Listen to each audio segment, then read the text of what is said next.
Good evening, everyone. Welcome everyone, and thanks for joining our open house webinar. Please keep a mute. This webinar will be recorded, and please type your questions in the chat, and we will be happy to answer them at the end. First, I want to introduce myself. My name is Ahmed El Mashari. I'm one of the chief residents. I'm originally from Egypt, and I was lucky to match here in UConn. Let me start by introducing our program director, Dr. Erica Schaller, who has been the UConn Neurology Residency Program Director for more than 10 years. She's also one of the American Academy of Neurology leaders. Dr. Schaller, the mic is with you. Great, thanks so much, Ahmed. Thank you for joining us. Those of you who are joining us live this evening, thanks for taking time out this evening or whatever time it is from where you're attending our webinar this evening. I'm really excited to have this great panel tonight. We have some awesome residents from multiple years in training. We have about 5 of our faculty, and I think all of the faculty that are on the panel tonight are actually former grads of our program from various years. And so that's really awesome. And you'll get to hear a little bit from them, as well as from Tina Lender, who's our program coordinator, and who, if you do end up interviewing with our program later this year, you'll definitely get to know her. So just in terms of a general overview, really tonight is to get to know our program leadership and our residents a little bit better, just give an idea of what we're about. We're going to go through a brief PowerPoint while we're doing that, and just kind of give you a general overview about our schedule and various other aspects of our program, as well as what it's like to live here in Connecticut. So this is our 3rd year of doing recruitment on Zoom. And we were really worried about it. The first year we did it, we'd never used Zoom before. It was really scary. We're also worried about, would we really be able to get to know applicants by doing our interviews in the Zoom format rather than in person? And I have to say that I was really pleasantly surprised by the whole process. I think interviewing this format, it's worth practicing a little bit before you do it if you haven't done a virtual interview before, but really you do get a chance to have good conversations and really get to know residents and faculty at these programs, even though you can't visit in person. So just wanted to wish you all good luck in the process, and we'll give you some information, but we'll tell you some resources at the end where you can look up more information, as well as following us on social media and our YouTube channel. So let's go to the next slide. So I'm just going to do a very brief program overview. You don't have to read this very carefully, but we have a categorical program, which means that you only need to apply to the one program. We do not have a transitional year or prelim medicine program. We are a categorical 4-year program. We are located in central Connecticut. So if you've never been here, I hope you will get here at some point. We're about halfway between Boston and New York. And our rotation sites really are primarily at Hartford Hospital and UConn Health, as well as at Connecticut Children's and a couple other places you go to for very brief amounts of time. They're all great places to work, big, busy teaching hospitals where we see just a ton of diversity of cases. So you really can't match the types of patients that we're seeing. We are seeing a ton of strokes, treatment cases, thrombectomy cases, and we have just basically every subspecialty has great teachers that really love to teach our residents. We have a ton of fellowships, which you'll hear about soon.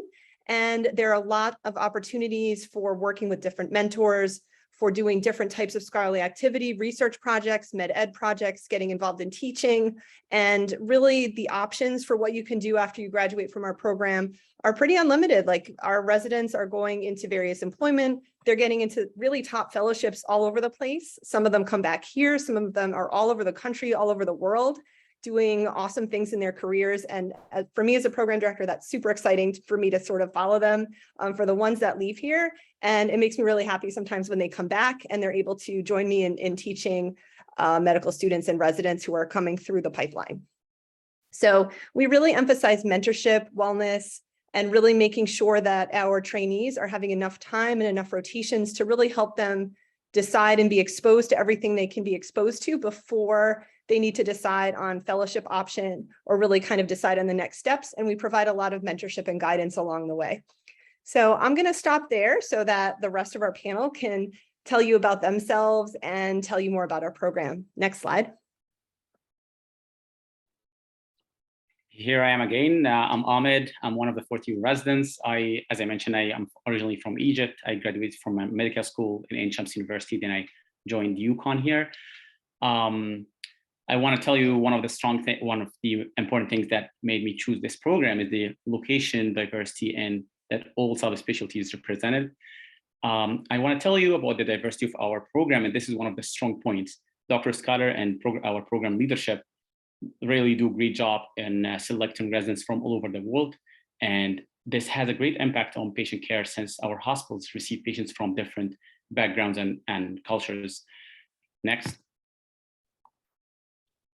Another strong point about our program is that, as Dr. Scudder mentioned, a lot of graduates come back as attendings. This is only a small sample. We have more and more attendings who joined us this year, including Dr. Assad, Dr. Koban, and also Dr. Mehta, which are not here. And this is a great things like that, like people really like to come back after doing their fellowships like elsewhere or after doing their fellowships here after the residency. Next.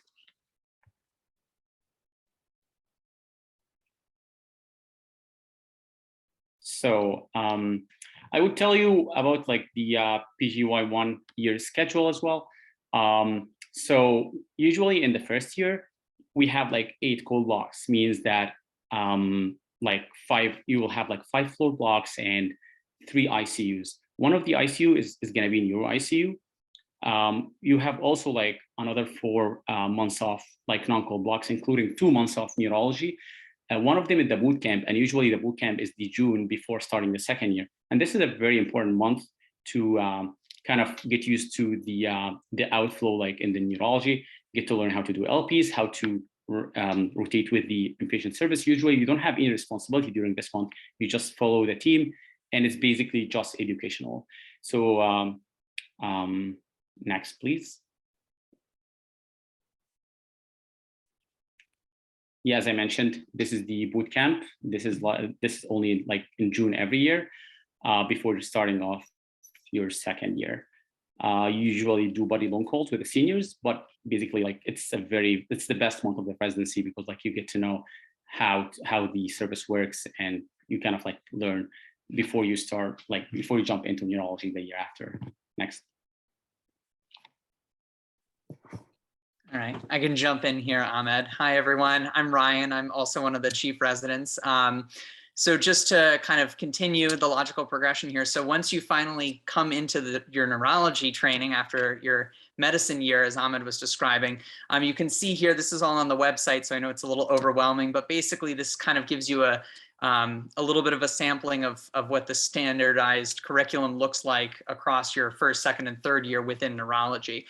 These numbers here are in weeks of time. So you can see in your very first year as a neurology resident coming into the neurology portion of your program, you're spending quite a bit of time in the hospital on the inpatient wards and on our consult services.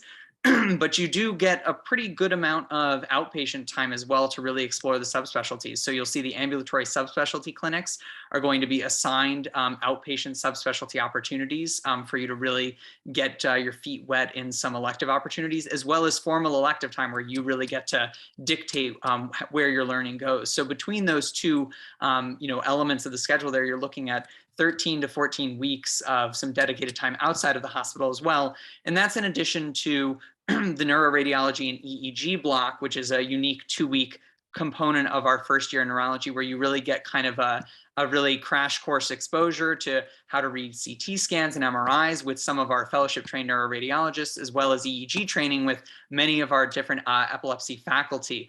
So that's another kind of 2 weeks that's a little bit lighter on your workload, but also kind of gives you some exposure to some other areas of neurology as well.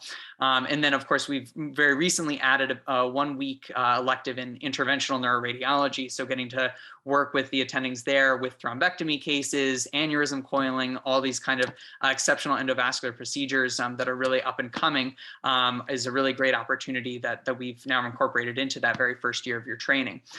In the PGY 3 year, so that would be your second year of neurology, you can see that things shift a little bit. You spend a lot more time outpatient, particularly in your neurodiagnostic training. So that's EEG and EMG, as well as spending a good amount of time in pediatric neurology. So that is in the hospital, but it's a little bit of a lighter schedule load, but it gives you a really great exposure to a lot of additional pathology, as Dr. Schuyler was saying. The pediatric rotation is no exception to that diversity of pathology in patients that we see. So really great opportunity there. And then you come back into your chief year, into your fourth year, and you start to spend more time in the hospital, but now you're doing that as sort of, a chief resident sort of in this junior attending role, and you really get to kind of take on a little bit more of an active management and really feel that sense of responsibility and autonomy in taking care of patients, as well as completing a few other electives, physiatry, psychiatry, and neuropathology as well, to kind of round out your education and be prepared for the board exams. You can go to the next slide. Hi, everyone. My name is Shivani. I'm one of the PGY4s, along with Ryan and Ahmad. So essentially, one of the main or sort of unique features that our program has is day float. Day float, basically, the resident works from like 12 to 10 p.m. That's essentially to like offload any work or sort of burden from the inpatient on consult service to make sure that people actually get out on time and sort of actually can have a life after getting out from the hospital too. The other thing is until about block 4, you actually do not do any night calls, and you are always supervised, which is excellent, which at least from what I remember, I did not find that in any other program. And the additional thing that we do have is home call, which essentially is at one of the other hospitals, that's UConn, and that's sort of a glimpse into what probably the attendings experience. So I think it's a good sort of introduction to have and to learn to triage, obviously with the supervision under the attending itself. And then the main feature, or one of the really important features that you guys should obviously look through when you're interviewing is, do you have enough like subspecialty exposure early on, because you do have to decide regarding fellowships. And this was one of the main features that I found, at least in this program when I was interviewing, and which was excellent. Apart from that, I think the residents and faculty, everybody is just excellent, and everybody wants to teach, loves to teach. I think you do want to go to a place which you're comfortable in, and essentially if you feel that way when you're interviewing with us, then definitely this is a place that you want to be. That's it. Next slide. All right. Good evening, everybody. My name is Karan Thursari. I'm one of the vascular neurologists here. A former resident. I came back last year after finishing my fellowship, and I'll be speaking a little bit on our resident education. And in addition to the program culture, the diversity, I think this is really one of the strengths of our program, not just in terms of the formal didactics that we have that will be going on, but also the informal education just from the patient cases and the wide range of diversity that we see in all the different hospitals that we go to, from high volume acute care hospitals to going to a more academic hospital where you can focus more in terms of teaching and learning. I think that really rounds out the teaching experience that we have. We have a daily morning report with Dr. Finelli, one of our retired faculty members, where we go over cases that are admitted overnight to the service, or just in general, very interesting or complicated cases that we can all learn from. Our bedside rounds typically involve a lot of bedside teaching on all various stroke services, consult services. We have neurohospitalist lectures that are incorporated in our resident didactics. Our resident didactics, which we'll get to the next slide, are protected lecture times for all the residents in which they are excused from any clinical duties. And we have ample coverage, including APPs and attendings themselves, who cover for these services to make sure that residents get uninterrupted education. One of my roles starting this year is also the curriculum specialist for the neurology residency program, and it's been a wonderful experience being able to coordinate with not just the different faculty members, but also with the residents in terms of getting feedback and kind of directing these lecture series more appropriately in terms of the feedback that we receive from the residents.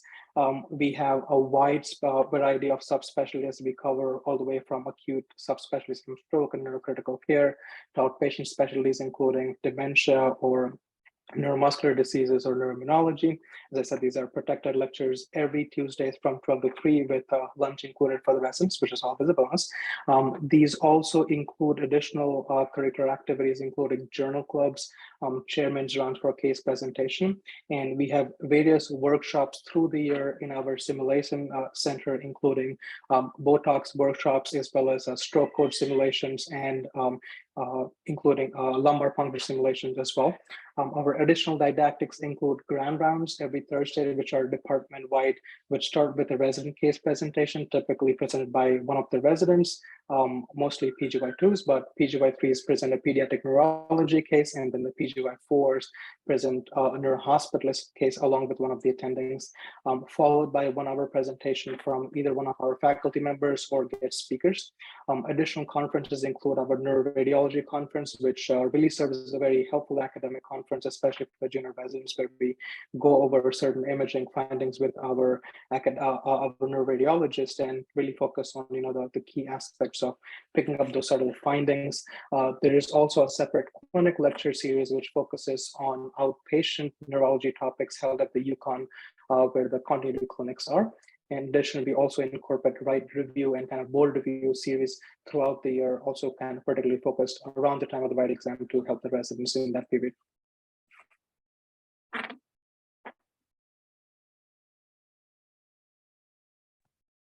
Hi, everyone. I'm Naharika. I'm one of the PGY3 residents, and I'm from the Connecticut area originally, so I'm very happy to be home for residency. And one of my favorite things about UConn is the faculty. They're just so absolutely wonderful. And we can really, continuity clinic is one way to meet them. Even from intern year all the way through 4th year, we carry our own patients. It's every week, about a half day a week. And you get exposure to some neurology, outpatient neurology during continuity clinic throughout all 4 years. And you get to interact with your senior residents, your co-residents, and meet all the wonderful faculty. So it's a great way to transition into neurology even during medicine. And of course, our clinic has really wonderful medical assistants, social workers, nurses who really get together for all the holidays or any celebrations for birthdays. And so it's a good, very great environment with good camaraderie. Next slide. I can jump in here. Hi, everyone. I'm Daniel Assid. I'm one of the vascular neurologists. I was also a former resident here, moved away for fellowship, and then came back recently as faculty. You know, it feels like coming back full circle because like around 6 years ago, I remember being in your shoes asking Dr. Eugene, our clerkship director, why did she decide to come back as part of my interview? And I remember her specifically saying, why do you think I did? Because I just love the people here. And to be honest, and that's exactly one of the reasons that I decided to come back as well. And so did my colleague, I'm sure, Dr. Tarasari and Dr. Alessi as well. The other question I do remember asking Dr. Schuyler was about research activities. And I'm happy to report after 4 or 5 years of experiencing the program that I, at least in a lot of my co-residents and other faculty members even are and were involved in research throughout my training and continue to do so. Things that I wanted to sort of focus on is that we have multiple ongoing NIH-funded clinical trials, whether you're a resident or a fellow. Even currently our residents and including our fellow, one of whom is on our call, Dennis, who keeps, we keep sort of enrolling people in NIH-funded clinical trials. There is a bunch of research opportunities. Every faculty member is involved in scholarly activity. We wrote like on an average 25 to 30. I don't even think that's accurate. It's probably more abstracts per year. Everybody gets to attend like multiple international conferences where the travel and conference registration is paid for by the program. One thing I do want to highlight, having been a part of this and experienced this, there is dedicated research staff that helps with statistical review and protocol development so you can focus on your research questions. The reason I think it's important to remember that is because all of you will obviously end up, a lot of you will end up going into fellowship. And I can say from my personal experience, the research that I was able to personally be involved in and the level of research as a resident that you can be involved in just helps your fellowship prospects, your job prospects, and also just bumps up your resume to that of a very, very competitive applicant, no matter whether you're applying for a job or fellowship. So that's something that I wanted to highlight. All the faculty on this call and otherwise that Ahmed mentioned, everyone is involved with research. And if that is something that you want to do, we obviously encourage that as well, and you will find adequate support. Next slide, please.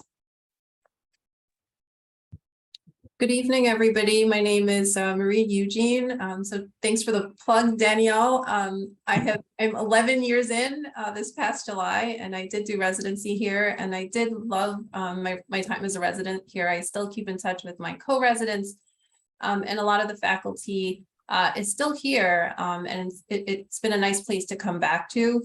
I am the neurology clerkship director, so I oversee all things medical students as they rotate through neurology. So there are plenty of opportunities for teaching, and our residents are really good at this. We have been fortunate to attract a really nice cadre of very talented residents. This is actually hot off the press. Every year, the fourth year or graduating medical students fill out a survey about their experience in med school. I get the data for the neurology clerkship. So part of that data consists of the students' opinion of teaching by the neurology residents. And so we scored above national average when it came to the student scores of our residents as far as teaching. So that's actually hot off the press. I haven't even shared that with Dr. Schuyler yet, but I do want to make sure that that gets back down to the residents about all the hard work that they've been putting in with teaching our students. As far as the opportunities for teaching as a resident, of course, there's bedside teaching. So then and there, as you're walking through the hallways or seeing patients during rounds, our residents are teaching. More formal teaching opportunities are also available. So usually in the PGY4 year, we invite residents who are interested to teach part of our formal conferences to the medical students. Dr. Schuyler selects, or we sort of let the residents kind of self-select a fourth year medical student chief resident. And so that person works very closely with me and our residents sort of as a liaison, so that we make sure that the medical student experience is up to par. And of course, we want the resident component of that to also be good, because we like to keep our residents happy. Happy residents equal happy students equals more students going into neurology, and that's a big source of our pipeline. The medical student research program was actually started by Danielle, and we've tried to keep it up. And so those are medical students interested in research projects. I usually toss that to our fourth year med student chief, and he or she will then direct the student to the appropriate faculty member performing different types of research, so the students are able to select particular projects that they might be interested in. And lastly, we have the student interest group in neurology, which meets about every 3 or 4 months or so, a few times a year, to go over certain topics throughout the year. So those are some of our teaching opportunities, but a big part of that, the teaching, is really the fact that, as I said, we've been lucky to attract a really nice set of residents throughout the years. Next slide. Hey everyone, I'm Stephanie Alessi LaRosa. I'm the medical director for the Hartford Healthcare Sports Neurology Program, and I'm also the program director for the Sports Neurology Fellowship that we have. I was a former resident, and I've been back now 3 years, and really bringing the program of sports neurology and the field of sports neurology to the Northeast is really my role. But one of the things I really enjoyed about residency is the wellness. So it really is a priority for our program at UConn, and it's a priority of all the faculty and the residents to really be a team and have that culture of supportiveness and supporting each other. So, some of the ways that we've done that for resident wellness specifically is to have a wellness chief designated every year. So it's a chief resident who's really meant to be the wellness sort of leader, and having also an attending who is a wellness sort of mentor for each resident as well. There is a program budget of currently is $2,000 for wellness activities through the UConn graduate medical education, which is really, I think, something that's unique. And I don't know of other programs that have something so supportive with a financial backing to really help that. And, GME also sponsors happy hours and different events for all the residents between different programs. So obviously not just for neurology, but for other programs as well. And there's the quarterly wellness events that are sort of instead of lectures that really has, I think, helped, kind of bring the fun into, the workplace a little bit more. Definitely bowling nights and mixers, holiday parties, whatever ideas. There's some pictures here. I think most of these happened when I was a resident. I'm in a couple of pictures, but so it's a lot of fun. There's a lot of things to do. We have a Dave and Buster's. There's a lot of outdoor things that we'll probably talk about in the next couple slides, but there's just a lot of fun to be had here in Connecticut. Next slide.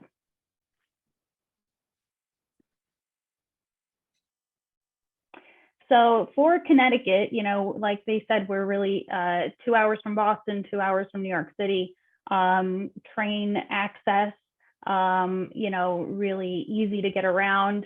These are some of the highlights. There really is, of course, 4 seasons here in Connecticut. So you do get a flavor of each type of season, all, exciting and unique and fun things to do throughout the year. Our biggest thing is basketball, UConn basketball, women's basketball in particular, but the men are pretty good too. So sporting events there's no shortage of that between professional sports in the area, if you're into that, and just a lot of outdoors opportunities. There's tons of golf courses here in Connecticut, and especially in our area, in Farmington and Hartford area. Parks galore, the reservoir with the ducks you can see there. We have a casino, lots of, different events, and I'm actually a ringside physician at Mohegan Sun Arena. So you can kind of catch me there at boxing and mixed martial arts on some weekends. But I think this slide really highlights the indoor, outdoor fun to be had in Connecticut, and always something going on. Next slide, yeah. Hello, everyone. I think this is my part. My name is Dennis Nemerson. I'm a recent graduate of the program. I still actually sometimes introduce myself as one of the residents, and then I remind myself that I'm the fellow. But I'm here as their stroke fellow. And to be honest, my favorite part about the program was that it was really two-pronged. Is one, that you get all of these mentors and all of these subspecialties who are so excited about their fields that it makes it hard to decide on a fellowship, because everybody's convinced that their specialty is the best. And at the same time, you have this opportunity to be so involved in all of these different fellowship opportunities. And leading me in there, you get all of these attendings who come back and do their fellowship elsewhere. And then you get to see people who you can strive to be on a day-to-day basis. And it's just a great opportunity. We have a couple fellowships here. I took advantage of the Vascular Neurology Fellowship, and I can definitely attest to that one. Our Neuromuscular Fellowship with Dr. Imperioli, who is a resident here as well, and is just an absolutely great guy to just have a chat with. The Neurointerventional Fellowship is one of the busier programs, and they have plenty of cases to train their fellows well. One of my really good friends, Akash, is currently one of the headache fellows, and they're a nationally recognized, very well respected institution with Dr. Grossberg leading the way there. My other friend, Katrina Badiola, is now the current movement disorders fellow, who again gets to work at both UConn and Hartford at both the Chase Movement Disorder Center and the UConn Movement Disorder Centers with excellent mentors. You got a brief teaser of Dr. Alessi, who I don't think I need to say much more about, because she probably convinced you that her specialty is probably the coolest one already. But you have sports neurology. They recently just introduced the epilepsy fellowship, which, being a level 4 epilepsy center, I'm sure is going to be excellent. And you're going to also have Dr. Schuyler, who's a epileptologist and has the plug into the residency program. So they have a great group of people. And finally, with a huge trauma center and all these neurology cases, they have a great substrate for a neurocritical care fellowship that is on the works, and I'm sure will be excellent as well. I think any one of these and all of them, if you have the time, would be a great opportunity if you're so inclined. And I think you'd be lucky to end up here and get the chance to work with all of these mentors.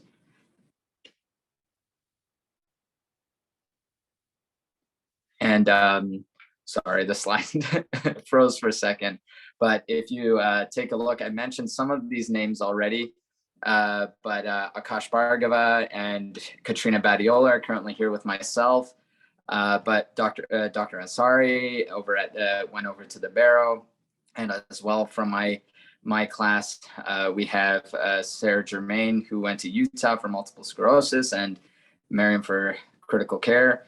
I think the overreaching theme is that everywhere you can see the variety in fellowship that are pursued, and also the distribution of just geographical locations and high quality programs. I think this just attests to the fact that we have these incredible mentors here that really push you into whatever field you're interested in. And if you want to do something, you're going to get to do it through our program. And I didn't mention all of the current class, but they're great as well. I apologize. Oh no, I messed up. Okay, one moment, please. You know what? I'm just going to.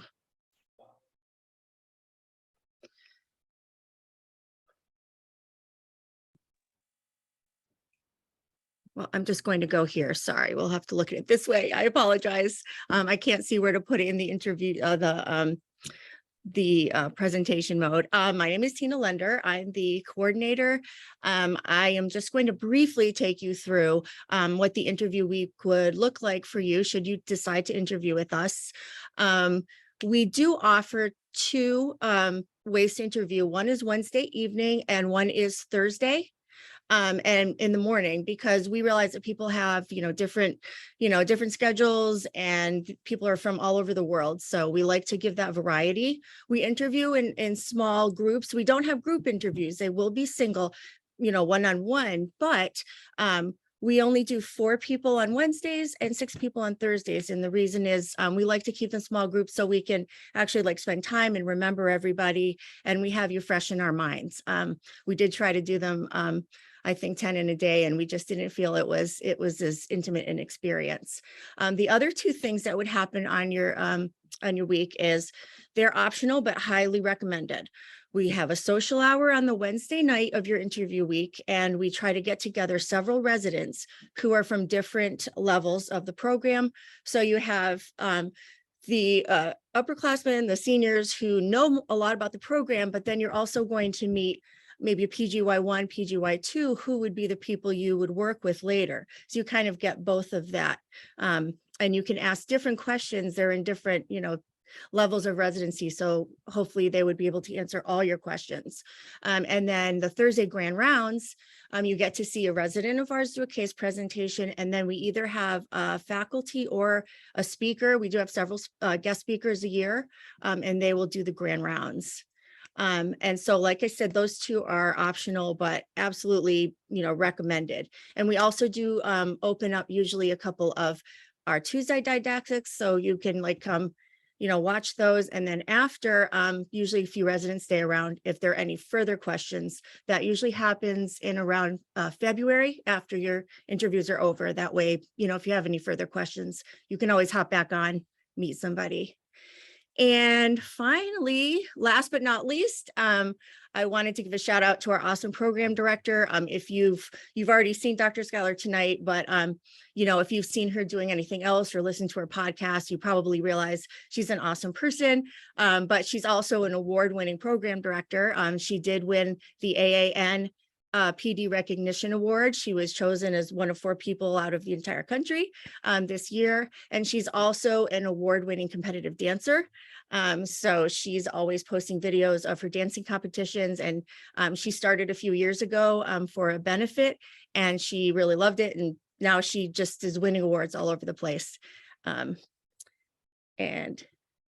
that's that. And this is where you can find us on the web.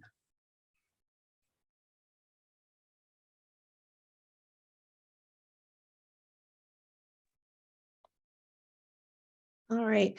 Thanks, Tina. We can't see the slideshow right now. It just says end of slideshow, click to exit. So I guess if you could just put up the last couple and we can start answering some of the questions. I know a lot of you have answered some questions in the chat. I was trying to also, there's a lot of them kind of like scrolling by. I'm just gonna call out a couple of them just to address a little bit more since we do have some time.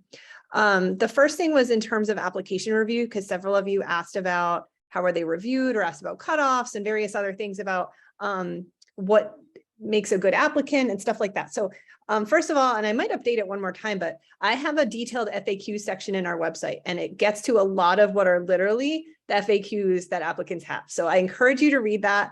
It gets to, if we don't get to everything, hopefully it will answer a lot of these questions for you. But just in general, what I've always done what is now called holistic review, which means I read all the applications. So if you're asking me for one quality or one profile or one type of interest or what type of score or what type of experience or what graduation date, there isn't one.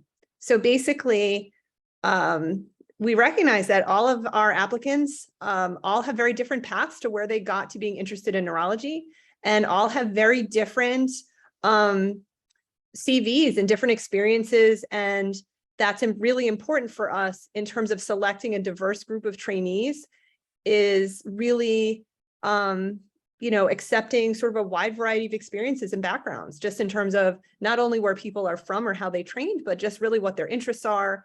And that includes not having a specific cutoff. We take your application as a whole. So, I think what you see this tonight, and hopefully in meeting a lot of these faculty and residents that are on the panel, is that they're great people. They're really interested in teaching, and they're great to be around. And so that's what we're looking for in our residents as well. So we really, and you can have different interests. So some of our residents are more interested in research and clinical research. Some are more interested in interventional neuroradiology. Some are interested in epilepsy. Some are interested in everything and can't decide and become general neurologists. It's all, there's no one single thing. So I get asked about that a lot.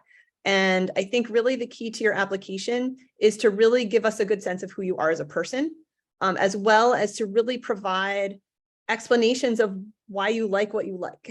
And really a lot of my inviting people for interviews and a lot of just sort of reviewing the application as a whole is, once I get through reading it, I really want to be able to tell by your application that you're definitely interested in neurology, and that you seem like somebody that I or the other faculty and residents would want to meet. So that's really sort of the basic characteristics there. And then there were a couple of questions about deadlines. So I really encourage you to have all of your applications in when ERS opens at the end of September. I think you're putting yourself at a disadvantage if you don't. We get a ton of applications. So we got about 1,000. And I think it takes, the first batch when, the ones are completed. And by completed, I mean, you don't necessarily have to have your ECFMG certification if you're applying as an IMG, but, enough of the application that we can review it, meaning you have at least 2 letters, that we have your dean's letter, and we're able to review it.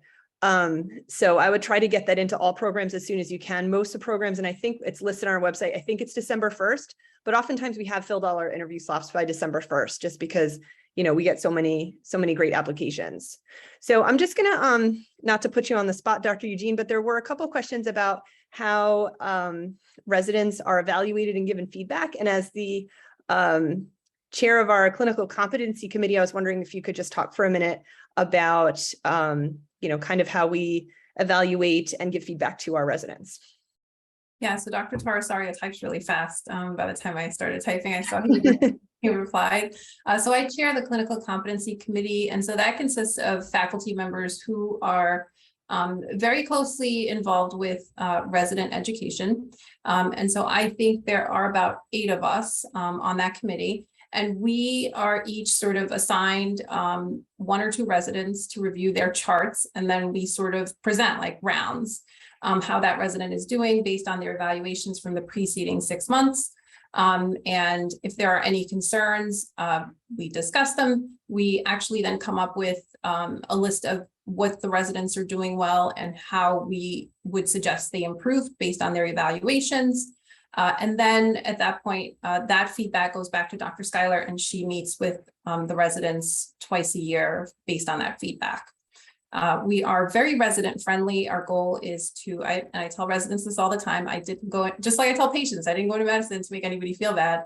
We didn't go into medical education or want to work with residents, aside from wanting to really make you guys better and to provide feedback that's useful and adequate and allows you to grow during the time that you're with us. And so that's the general approach. The evaluations are from outpatient experiences, inpatient experiences, and Tina Lender makes sure that we get all the evaluations that are assigned as quickly as possible so we can review them to give the residents adequate feedback.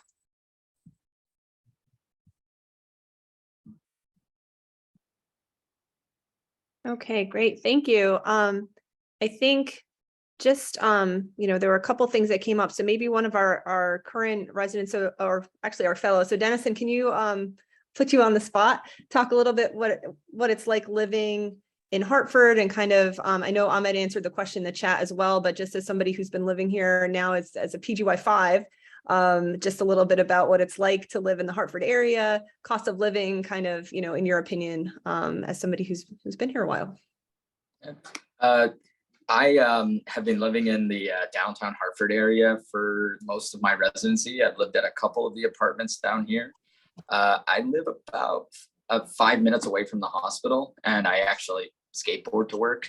It's that close. The UConn Health Campus is about a 15-minute drive, and I find the cost of living to be, especially within the Northeast, if you're thinking about either Boston, New York in the area, it's definitely moderate and it's affordable. And I think you get a lot of bang for your buck.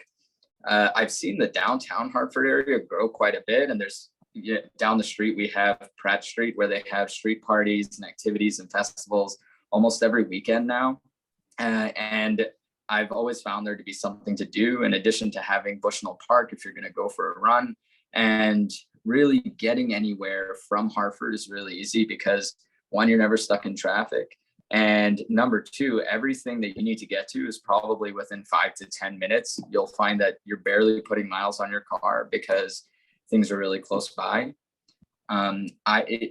If I were to stay in the area, I think I'd probably just continue to live in my current apartment right now because I really like it.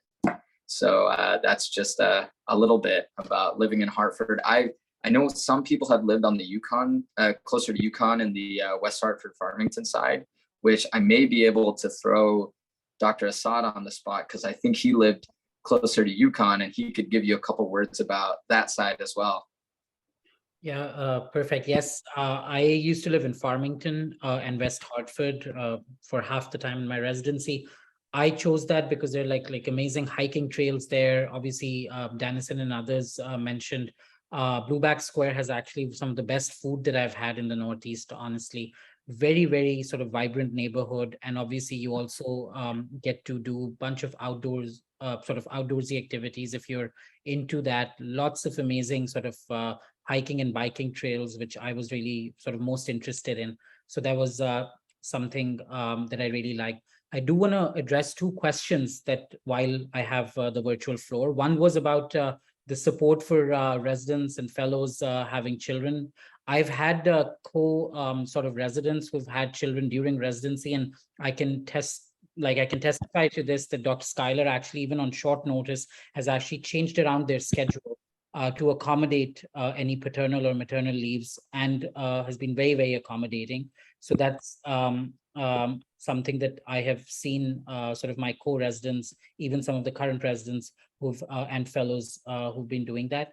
And the other thing that somebody was asking was that a lot of probably some of our residents, I think, and that's just by pure luck, that some of them on their website have clinical experience in the tri-state or the Northeast area. I didn't really notice that, but we have had residents from all over, including one of my former co-residents who was from Alaska.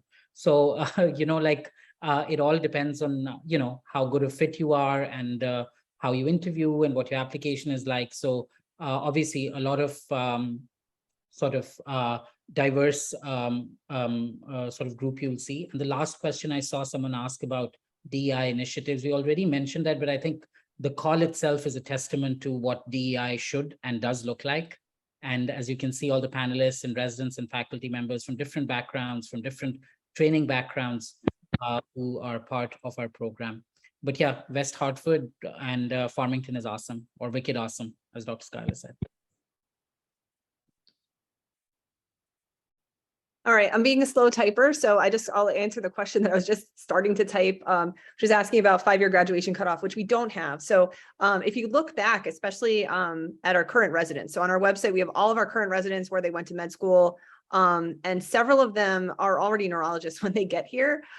We have had, actually, we have currently one of our residents who completed neurology training in Armenia, and then came to the US and so is training here, and then is going into epilepsy fellowship next year at Emory, which is one of the top epilepsy programs.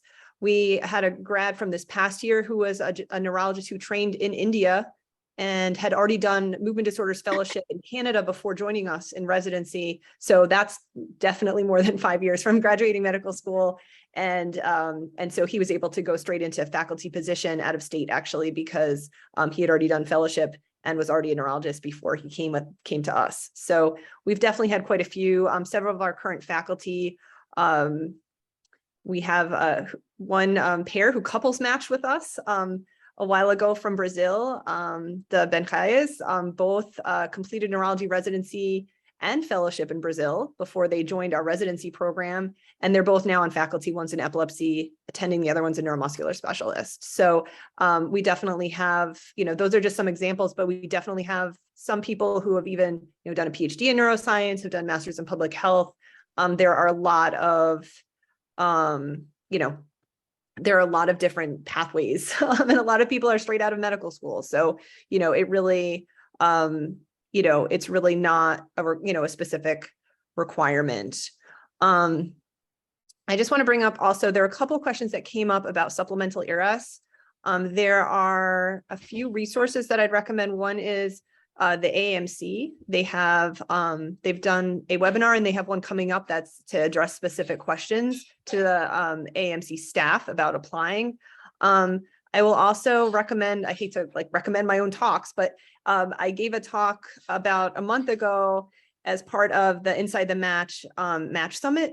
And I basically spent an entire hour talking about supplemental ERS and doing virtual interviews. So it's an entire hour-long lecture. So I would encourage you, if you Google Inside the Match Summit, it's past the date where we had all of the webinar, but you have, I think, up to 90 days to register for it. And if you register for it now, then you have access to all the talks. It was a great talk by another faculty on personal statement writing. But my talk focused specifically on the different components of the supplemental ERS. So the other thing I would recommend, just in terms of geographic, gets a little bit, there are a couple of questions that are looking, talking about geographic preference. So we're in the Northeast. So there are big chunks of the US that are included, large portions as geographic preference. So if you request to be in the Northeast, that will include everything from Boston to DC, I think. So, that's a ton of programs. So, I think signaling, giving a preference for the Northeast, if you do want to be in the Northeast, is probably what you should do. There are a ton of programs there. But if you do not have a preference, I wouldn't try to make a strategy of picking a geographic region in order to get interviews, because it doesn't really make sense. So the whole idea of the supplemental ERS and signaling programs and saying whether or not you have a geographic preference is so that programs have a better idea of what you're looking for. So I wouldn't try to strategize about that. I wouldn't try to pick a specific region based on whether or not you think you would get more or less interviews. Just if you have a preference, just say you have a preference. If you don't have a preference, you can say you don't have a preference, or you can leave it blank. If you're just really not sure what to do, just don't fill it out. This is the first year neurology has done supplemental ERS because, only 3 specialties piloted it last year. And so the only programs familiar with it are those 3 specialties that piloted. All of the other specialties participating, this is our first time. So I think when I was just meeting with a bunch of program directors, and again, I'm leading a meeting of all the program directors to talk about recruitment tomorrow on a webinar. I would say, everybody's like worried that no one will signal them. So, just from a program standpoint, I think the programs are like, oh my gosh, what if I open up ARS and like, I got one signal, and so, just really, try to avoid strategizing about it is, I guess, my best advice. And if you're applying to child neurology, in case there's anyone here applying to child, there's no supplemental ERS for child neurology.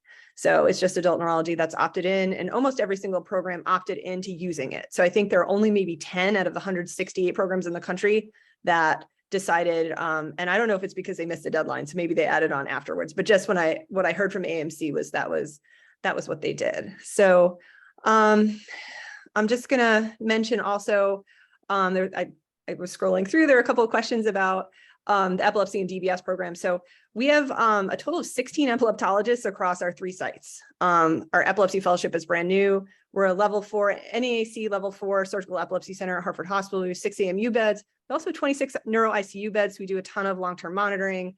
It's a huge program. So we do the full range of surgeries. We do invasive monitoring. We probably have 1 invasive case at a time right now. So there's usually 1 invasive EEG running. But we do DBS for epilepsy, we do RNS, we do VNS, we do resective surgery, we do all the functional imaging. The movement disorder program, I think, does weekly implants at this point. Dr. Patrick Senadis is like a renowned neurosurgeon, and he's amazing, but he does a lot of DBS implants for our movement disorders center. So just in terms of epilepsy, movement disorders, and obviously our stroke center, I don't know if there's a program that does more thrombectomies, like I have no idea, but we have a huge neurointerventional program with a fellowship, and it's very impressive. Our residents, by nature of all that, get exposed to all that. And obviously, sports neurology is not, the most well-known subspecialty of neurology, but we have one of the most well-known sports neurologists in our program. So Dr. Alessi La Rosa, it's great to work with, and she really likes to take trainees with her to sporting events. You can go to football games with her, you can go to boxing matches, and it's really a neat subspecialty. And then our headache center, I think, is one of the biggest headache centers in the country at this point. They have 3 fellows this year, like 3 fellows a year. They do a ton of clinical research. Brian Grossberg is this huge national leader in headache and headache education and headache clinical trials. So our headache center has grown to be this, really big, well-known part of our neuroscience institute. So just, there's a lot going on. We only touched on some of it. So, our hour is almost up. I just wanted to see if anybody, if any of our panelists have anything else to add. I wasn't able to keep track of like every single chat item, so I apologize. I know a few of our residents wrote their emails in there, so feel free to ask them if you have like sort of very detailed questions for them. I encourage you to review our website. We'll try to keep it updated as much as we can. Follow our social medias. We try to keep posts on Twitter and on Instagram mainly. And then also just, read through all the details. And I think programs are doing the best that they can with virtual interviewing to really put as much detail as they can about their programs to really give you a good idea of what it's like without, not being able to necessarily travel to all of these places. So just see if any of our panelists have anything else they want to add. And if not, then hopefully we'll be seeing you or hearing from you in the future. I just wanted to add, I think we tried answering all the questions in the chat. I'm pretty sure we missed a few, but as Dr. Schuyler mentioned, please feel free to reach out to us through email, even on social media, wherever you can find us, and we'll be more than happy to, address what we can. And I just wanted to mention a fun fact that I learned actually yesterday, that from our our current PGY4 class, in fact, every single one of them got their top choice in their fellowship applications, which is fantastic. So that's another thing which I was very impressed. So good job for the PGY4s, and I guess good job our program too. All right. Well, great. Well, thank you, everyone. If we went too fast on any of the parts, I think we're recording, so we'll be uploading it onto our YouTube channel. We also have our previous year's webinars, our Applying to Neurology as an IMG webinars. And then, like I said, the AMC offers various resources, the Inside the Match Summit. So there's a lot of resources out there. Hopefully you'll get the information that you need to help you pick where you want to apply for residency. So thank